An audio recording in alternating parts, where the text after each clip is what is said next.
हाँ, तो let's start. अभी हम जो है वो मैंने ये वीडियो आप लोगों के लिए बनाया है 10th क्वेश्चन के लिए स्पेशली, कि आपको 10th क्वेश्चन समझ में आ जाए। देखो 10th क्वेश्चन में आपको क्या दिया हुआ है, जो फर्स्ट सेंटेंस है पहले वो पढ़ती हूँ। ठीक है, फर्स्ट सेंटेंस में आपको दिया हुआ है कि base, the base of a triangular. पहले तो आप एक ट्रायंगल है, ठीक है, ABC एक ट्रायंगल है आपके पास, और उसमें दिया हुआ है कि base of a triangle field is 3 times it's right, it's height. ठीक है, इसकी हाइट से 3 टाइम्स है, मतलब जो भी आपकी हाइट है उससे जो है वो क्या है, वो 3 टाइम उससे उसको मल्टीप्लाई कर दो। तो हाइट सपोज करो कि हाइट उसकी जो है वो क्या है, h है। उसके बाद उसका बेस जो है वो क्या रहेगा, उसको 3 टाइम्स से मल्टीप्लाई करोगे हाइट को, so you will get base. ठीक है, अब यहाँ पे मेन क्वेश्चन अगर आप देखोगे तो यहाँ पे सिर्फ पैसे के बारे में दिया हुआ है। ठीक है, देखो 36.72 ये भी रुपीज़ है, और आपका जो 49,572 ये भी रुपीज़ में दिया हुआ है। अब हमको क्या करना है, हमको इसका एरिया फाइंड आउट करना है। तो आप क्या करोगे, यहाँ पे यूनिटरी मेथड यूज़ करोगे। यूनिटरी मेथड यूज़ करोगे कि 36.72, ठीक है, इतने पैसे में आपको जो है वो 100 मीटर स्क्वायर जो है वो एरिया मिल रहा है। कितना एरिया मिल रहा है, 100 मीटर स्क्वायर आपको जो है वो एरिया मिल रहा है 36 रुपीज़ में। ठीक है, तो 1 रुपीज़ में कितना एरिया मिलेगा, तो वो हम फाइंड आउट करेंगे कि एरिया फॉर 1 रुपीज़ आपको कितना एरिया मिल रहा है। ठीक है, तो एरिया आपको इतना मिलेगा, 100 अपॉन ये कर दोगे। ठीक है, अब तुम्हारे पास पैसे दिए हुए हैं, टोटल तुम्हारे पास को जो है वो ये जो वैल्यू है, ये जो फील्ड है, तुमने कितने में ये एरिया कितने में ख़रीदा है, 49,572। तो ये आपका किसके बराबर होगा, ये आपका बराबर होगा 100। इसको हम क्या करेंगे, इसको मल्टीप्लाई कर देंगे। ये अपना 1 रुपये का है ना, तो 1 रुपये को आप इससे मल्टीप्लाई करोगे। समझ में आ रहा है, आपको 1 रुपये में इतना एरिया मिल रहा है, तो आप इसको मल्टीप्लाई करोगे इससे 49,572 से। ठीक है, अब हमने जो है वो इसका एरिया फाइंड आउट करना है। देखो ये इतना एरिया मुझे इतने पैसे में मिल रहा है, समझ में आ रहा है।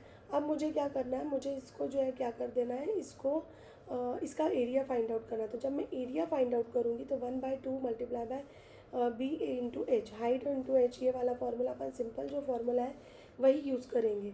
ठीक है, सिंपल फार्मूला आप यूज़ करोगे तो आपको क्या मिलेगा ना, कि यहाँ पे अपने को देखो बी पता है, बी क्या है अपना 3h है, और ये जो है, अब आप क्या करोगे, ये इतना एरिया है ना, अपने को कितने पैसे में मिल रहा है, अपने को इतने पैसे में मिल रहा है। अब आप इसको सिंप्लीफाई कर दो।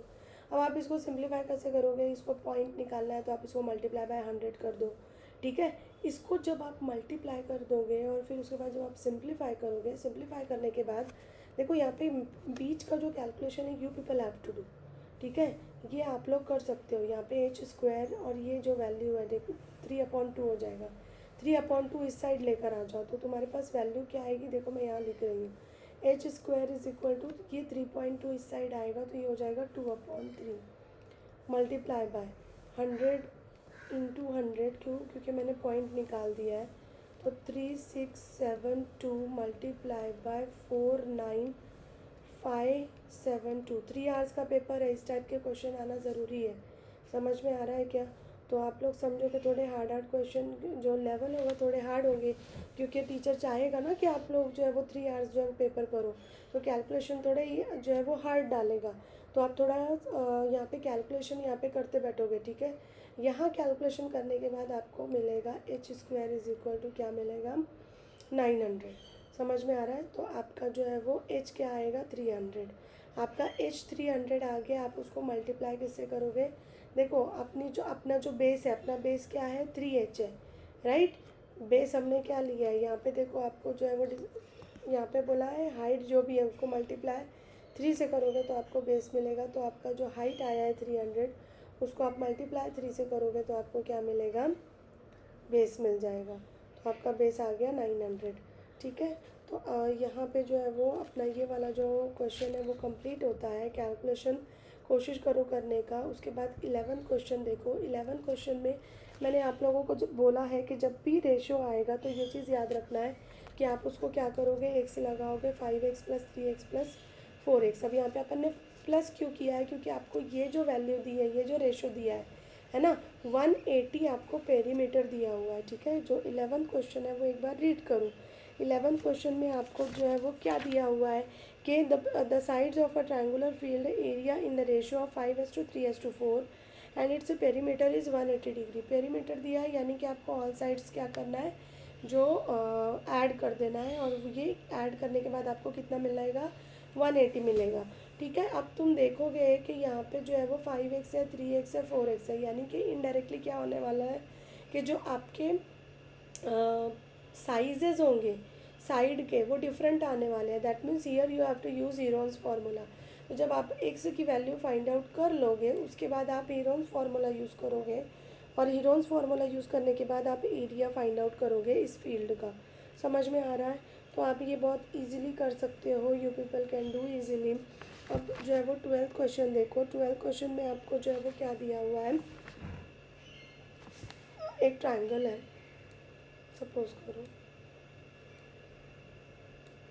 ठीक है। इसमें क्या बोला है, each equal sides of N isosceles triangle. पहले तो ये बोला है कि ये आइसोसेलेस ट्राइंगल है, ठीक है। फिर each equal side of N isosceles triangle is 4 centimetre greater than it's height, यानी कि इसकी जो भी हाइट है ना, यानी कि देखो इसकी जो हाइट है, सपोज करो इसकी हाइट h है, उससे ग्रेटर है, कितना ग्रेटर है, 4 ग्रेटर है।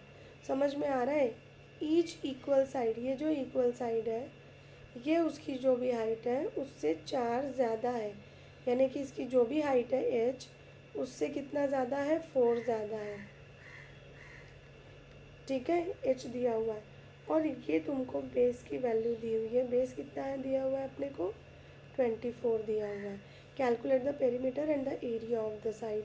अब आप देखोगे तो अपने पास जो है वो क्या दिया हुआ है, आइसोसेलेस ट्रायंगल है ना, आइसोसेलेस ट्रायंगल अपने पास, और अपने को बेस दिया हुआ है।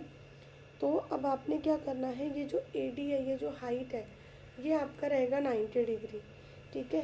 तो अब आप इसमें क्या कर सकते हो कि आप इसमें जो है वो पाइथागोरस थ्योरम यूज़ कर सकते हो, and what you can do, you can find out the value of this one, ठीक है। तो मैं क्या करूँगी, पहले तो इसका नाम दे देते हैं अपन ABC, और ये हमारा D हो गया, ठीक है। तो अब मैं एक ट्रायंगल लेती हूँ and I want to find out the value of BD। समझ आ रहा है? और you can say I want to find out the value of H। यहाँ से हम H की वैल्यू भी फाइंड आउट कर सकते हैं। अब आप H की वैल्यू बहुत सोचोगे कि कैसे फाइंड आउट कर सकते हो। देखो यहाँ पे भी H है, यहाँ पे भी H है, राइट। और हमको ये क्या दिया हुआ है, आइसोसेलेस ट्रायंगल दिया हुआ है, ठीक है। अभी मैं ले रही हूँ ABD, ठीक है। ABD में ये जो है ये मेरा 90 डिग्री रहेगा, तो इसमें मैं पाइथागोरस थ्योरम अप्लाई करती हूँ। कहाँ अप्लाई कर रही हूँ, ABD पे, ABD पे मैं अप्लाई कर रही हूँ पाइथागोरस थ्योरम। तो ये क्या हो जाएगा,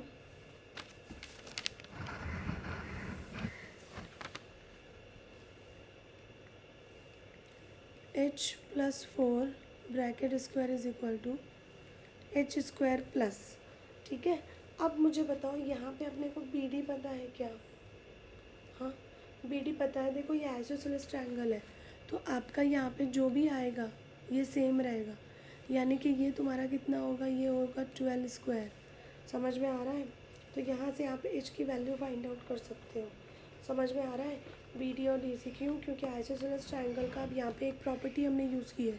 क्या प्रॉपर्टी यूज़ की है कि जब भी आप आइसोसेलेस ट्रायंगल पे एल्टीट्यूड बनाओगे तो ये एल्टीट्यूड जो है वो क्या करता है, बेस को 2 इक्वल पार्ट में डिवाइड करता है। तो ये जो है वो क्या रहेगा, इक्वल रहेगा। इसका मतलब कि ये तुम्हारा जो है वो कितना रहेगा, 12 एंड 12 रहेगा। 24 दिया हुआ है तो उसका हाफ हो जाएगा, 12 एंड 12 रहेगा, ठीक है। तो मैंने यहाँ पे जो है वो डायरेक्टली लिख दिया है, ये आप समझ लो, ठीक है। उसके बाद यहाँ पे H² प्लस, अब इसको ओपन करो तो 2 इंटू ये हो जाएगा 8H plus 16 is equal to H² plus इसका हो जाएगा 144, ठीक है।